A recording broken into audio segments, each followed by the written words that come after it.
Hello all, hope all of you are doing well. हम human cell की study कर रहे थे और ह्यूमन सेल में हम डिफरेंट ऑर्गेनेलीज को स्टडी कर रहे थे। इससे पहले हमने न्यूक्लियस, एंडोप्लाज्मिक रेटिकुलम, माइटोकॉन्ड्रिया और गोल्जी अपरेटस को डिस्कस किया है। आज हम डिस्कस करेंगे peroxisome.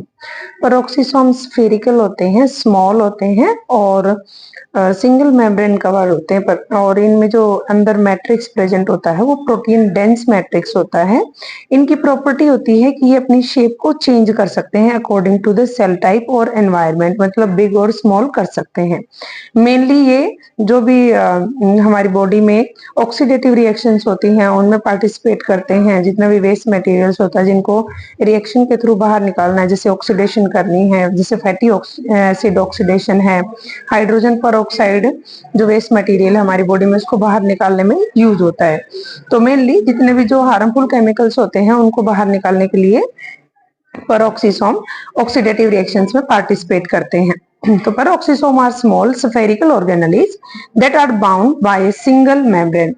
They contain a protein dense matrix. जो matrix होता है protein dense होता है।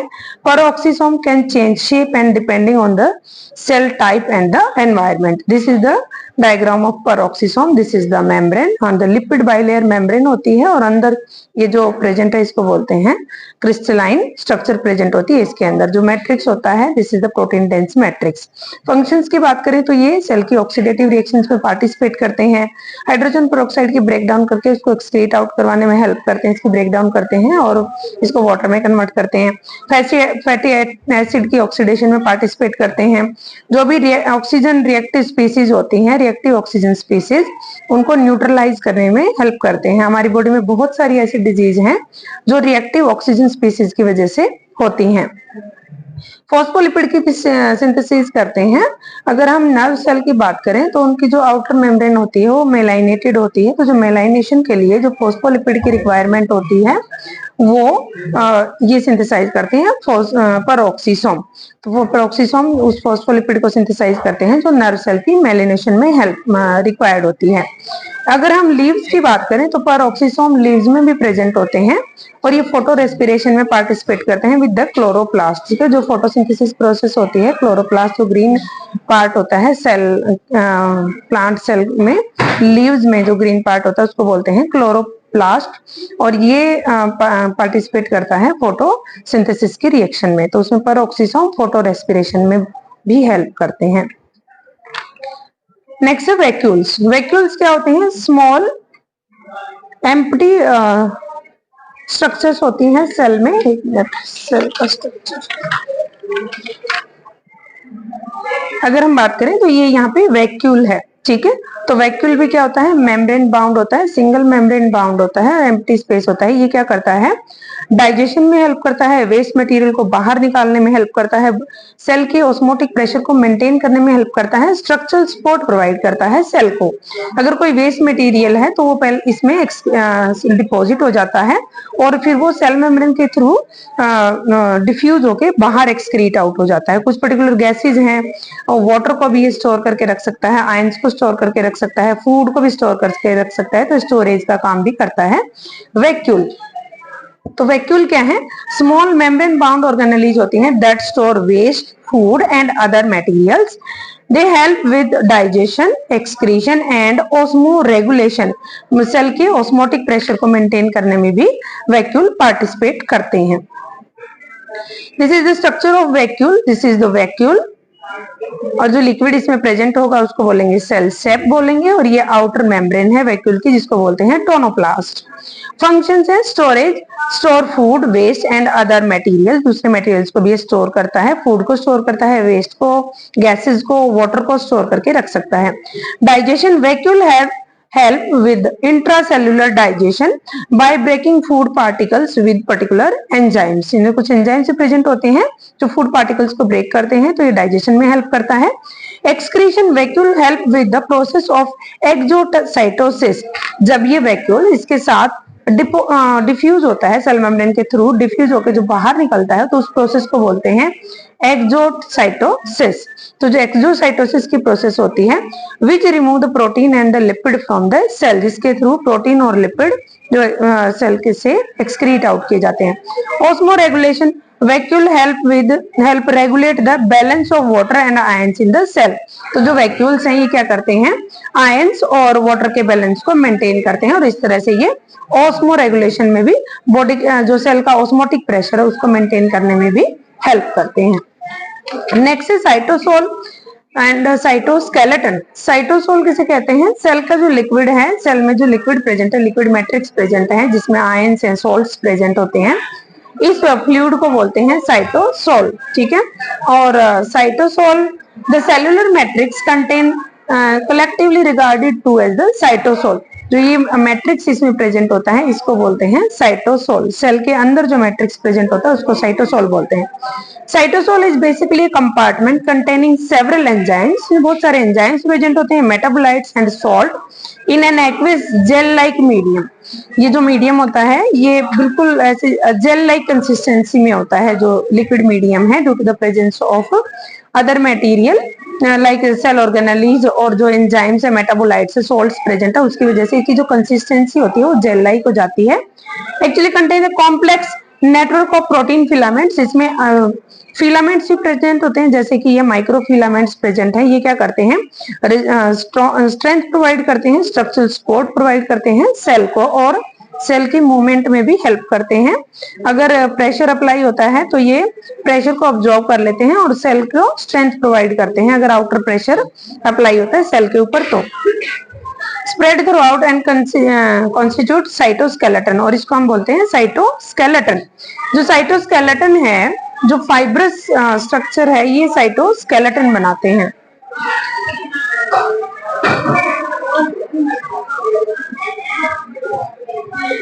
साइटोस्केलेटन क्या है, ए सिस्टम ऑफ फिलामेंट्स और फाइबर्स। ये जो हैं फिलामेंट्स कह सकते हैं हम इनको, या हम इनको कह सकते हैं fibres, that is present in the cytoplasm of eukaryotic cell। Cytoskeleton 3 type का होता है, एक्टिन, माइक्रोट्यूब्यूल्स और इंटरमीडिएट। एक्टिन फिलामेंट्स भी कह सकते हैं, माइक्रोट्यूब्यूल्स भी one type, second type microtubules और third one is the intermediate filaments. अगर हम एक्टिन फिलामेंट्स की बात करें तो जो हमारे मसल सेल है उसमें एक्टिन और मायोसिन जो फिलामेंट होते हैं ये वही एक्टिन फिलामेंट है। ये मसल्स की मूवमेंट में हेल्प करता है, जिससे लोकोमोशन में हेल्प होती है।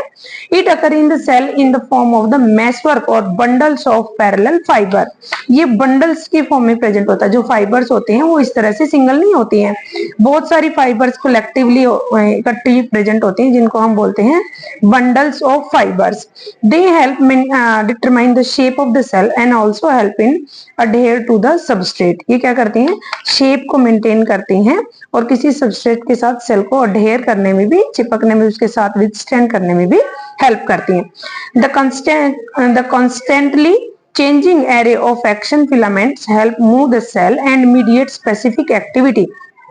जब ये एक्टिन फिलामेंट्स मूव करते हैं तो ये क्या करते हैं, सेल को मूवमेंट प्रोवाइड करते हैं और एक्टिविटी प्रोवाइड करते हैं within it, such as the cell cleavage during the mitosis. और ये उसमें जब डिवीजन होता है सेल का, सेल डिवीजन माइटोसिस की जो प्रोसेस होती है उसमें भी फिलामेंट्स का मेजर रोल है, जिससे क्या होती है, सेल को मूवमेंट मिलती है। नेक्स्ट टाइप ऑफ है माइक्रोट्यूब्यूल्स।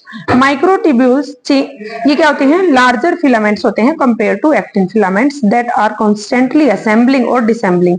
ये क्या करते हैं, असेंबल होते हैं, कलेक्ट हो जाते हैं जब भी रिक्वायरमेंट होती है, फिर डिसेंबल हो जाते हैं, फिर असेंबल होते हैं और फिर डिसेंबल होते हैं। They play a crucial role in moving the daughter chromosome to the newly formed daughter cell during the mitosis। जब माइटोसिस की प्रोसेस होती है, जब सेल डिवाइड करता है रिप्रोडक्शन के टाइम, तो जो सेंट्रोमियर होता है, जो स्पिंडल की फॉर्मेशन होती है, यहाँ पे स्पिंडल के साथ क्या होता है, सिस्टर क्रोमेटिड अटैच होती हैं और उसके बाद उनको अदर पोल्स के तरफ अट्रैक्ट मतलब जाना होता है ताकि सेल डिवाइड कर सके, बीच में से सेल इस तरह से डिवाइड कर जाता है और जो सिस्टर क्रोमेटिड है वो ऑपोजिट पोल्स पे मूव कर जाती हैं। तो जो ये माइक्रोफिलामेंट्स हैं ये सिस्टर क्रोमेटिड को ऑपोजिट पोल्स पे, सेल के ऑपोजिट पोल्स पे मूवमेंट में हेल्प करते हैं। स्पिंडल की फॉर्मेशन करवाते हैं microtubules and bundle of the microtubules form the cilia and flagella. तो ये और क्या करते हैं, ये जब बंडल्स कलेक्ट होते हैं, ये हमने प्रोकार्योटिक सेल पढ़ा था, उसमें हमने पढ़ा था कि फ्लैजेला की फॉर्मेशन होती है, सीलिया की फॉर्मेशन होती है जो मूवमेंट में हेल्प करता है। तो ये जो सीलिया होते हैं और जो फ्लैजेला प्रेजेंट होता है ये भी माइक्रोट्यूब्यूल से ही बनते हैं और सेल को मूवमेंट प्रोवाइड करते हैं। Protozoan and the cell of the some of the multicellular organelle animals, जैसे कि जो ह्यूमन स्पर्म सेल है उसमें जो फ्लैजेला प्रेजेंट होता है वो उसको क्या करता है, मूवमेंट प्रोवाइड करता है ह्यूमन स्पर्म सेल को।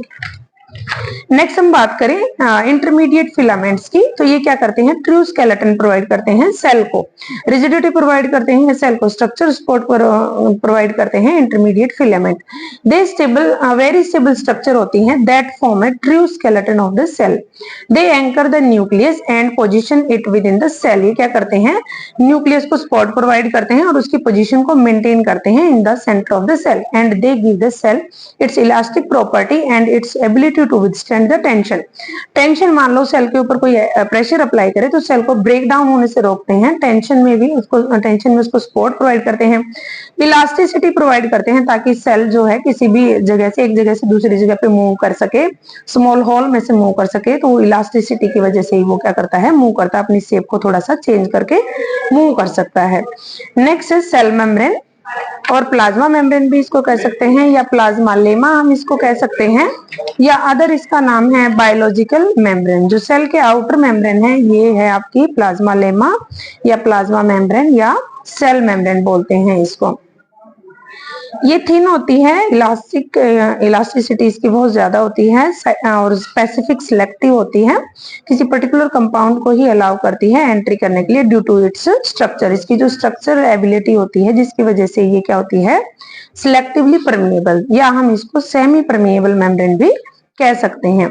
इट इज डेलिकेट होती है, इलास्टिक, थिन, सिलेक्टिवली परमिएबल होती है, या हम इसको सेमी परमिएबल भी कह सकते हैं। Living boundary present outside the every cell, every cell के आउटसाइड जो मेम्ब्रेन प्रेजेंट होती है इसको बोलते हैं plasma membrane. It is responsible for separation of intracellular and extracellular environment of the cell. जो सेल के अंदर का एनवायरनमेंट होता है इसको बोलते हैं इंट्रासेलुलर एनवायरनमेंट, और जो सेल के बाहर का एनवायरनमेंट इसको बोलते हैं एक्स्ट्रासेलुलर एनवायरनमेंट। तो सेल मेम्ब्रेन क्या करती है, एक्स्ट्रासेलुलर और इंट्रासेलुलर एनवायरनमेंट को सेपरेट करने में हेल्प करती है। अगर हम कंपोजिशन की बात करें तो ये प्रोटीन, लिपिड और कार्बोहाइड्रेट से बनी हुई होती है।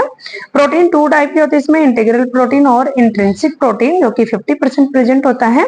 लिपिड 40% प्रेजेंट होते हैं फॉस्फोलिपिड और कोलेस्ट्रॉल की फॉर्म में, और कार्बोहाइड्रेट होते हैं 1 to 10% अप्रोक्सीमेटली इतने प्रेजेंट होते हैं।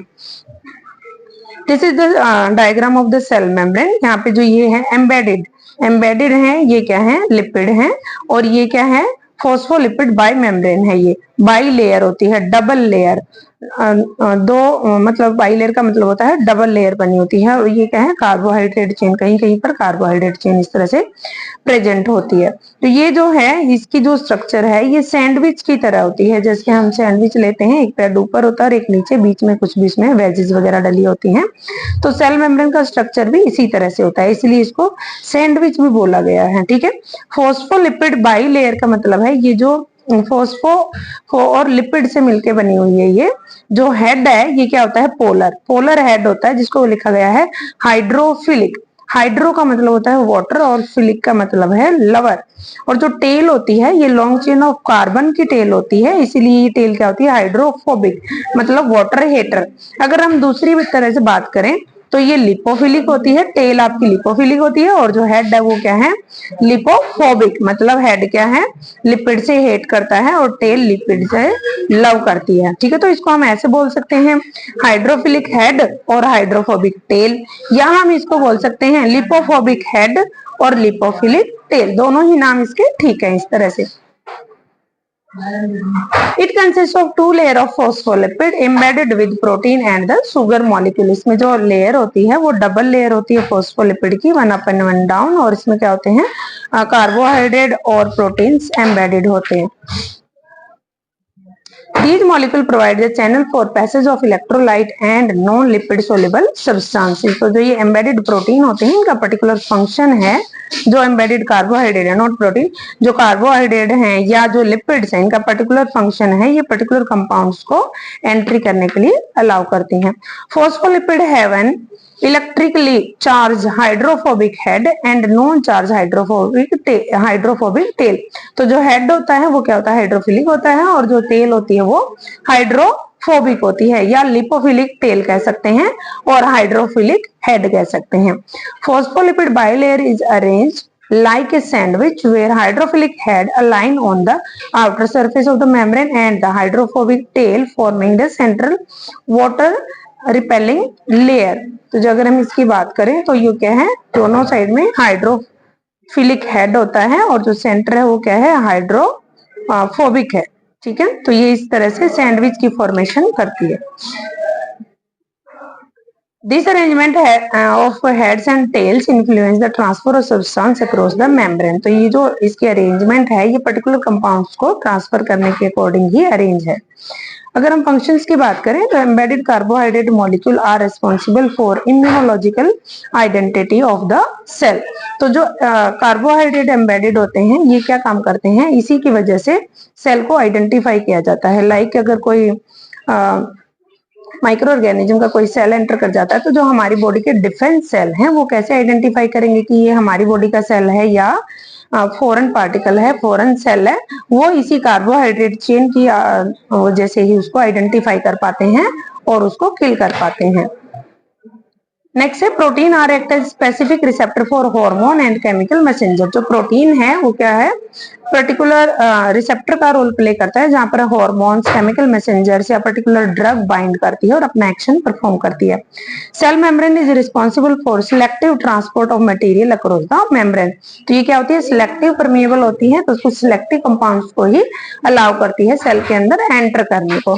तो इसके साथ ही सेल और सेल ऑर्गेनेलिज का टॉपिक फिनिश है. हमने इसके नोट्स भी अपलोड किए हुए हैं, जिसको भी रिक्वायरमेंट हो वो नोट्स को डाउनलोड कर ले. ठीक है, और थैंक यू.